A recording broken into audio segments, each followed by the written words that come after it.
భారత్ వద్దంటున్నా పాకిస్తాన్కు వేల కోట్ల అప్పు ఇస్తున్న ఐఎంఎఫ్ ఎవరు? దానికి డబ్బు ఎక్కడి నుంచి వస్తుంది? ఈ వివరాలు ఇప్పుడు తెలుసుకుందామా? భారత్ ఉగ్రవాదంపై పోరు చేస్తుంటే పాకిస్తాన్ భారత్పై యుద్ధానికి దిగుతోంది. ఈ క్రమంలో పాకిస్తాన్ ఆర్థిక వ్యవస్థ ఇబ్బందుల్లో పడటంతో ఆ దేశానికి తక్షణమే $1 బిలియన్ బెయిలౌట్ను చెల్లించడానికి అంతర్జాతీయ ద్రవ్య నిధి ఒప్పుకుంది. ఆ డబ్బును వాళ్లు టెర్రరిజాన్ని సపోర్ట్ చేసేందుకు వాడుతారని భారత్ చెబుతున్నప్పటికీ కూడా పాకిస్తాన్కు రుణాన్ని మంజూరు చేసింది. ఐఎంఎఫ్ అనేది 191 దేశాలతో కూడిన ఒక అంతర్జాతీయ సంస్థ. దేశాల ఆర్థిక స్థిరత్వాన్ని కాపాడటానికి, ఆర్థిక వృద్ధిని ప్రోత్సహించడానికి రుణాలు అందిస్తుంది. ఈ రుణాలకు నిర్దిష్ట షరతులు ఉంటాయి. ఐఎంఎఫ్ నిధులు సభ్య దేశాల కోటా, వడ్డీ మరియు ఇతర రుణాల ద్వారా వస్తాయి. సంస్థ దాని సభ్య దేశాల నుండి వారి సామర్థ్యానికి అనుగుణంగా నిర్ణీత రుసుమును వసూలు చేస్తుంది.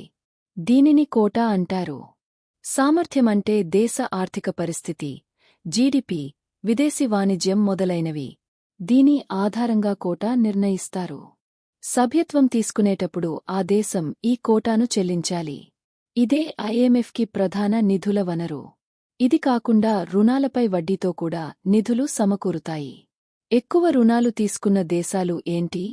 వాస్తవానికి ఐఎంఎఫ్ దాని సభ్య దేశాలకు దాని స్వంత నిబంధనలు, షరతుల ప్రకారం అవసరమైనప్పుడు రుణాలు ఇస్తూనే ఉంటుంది.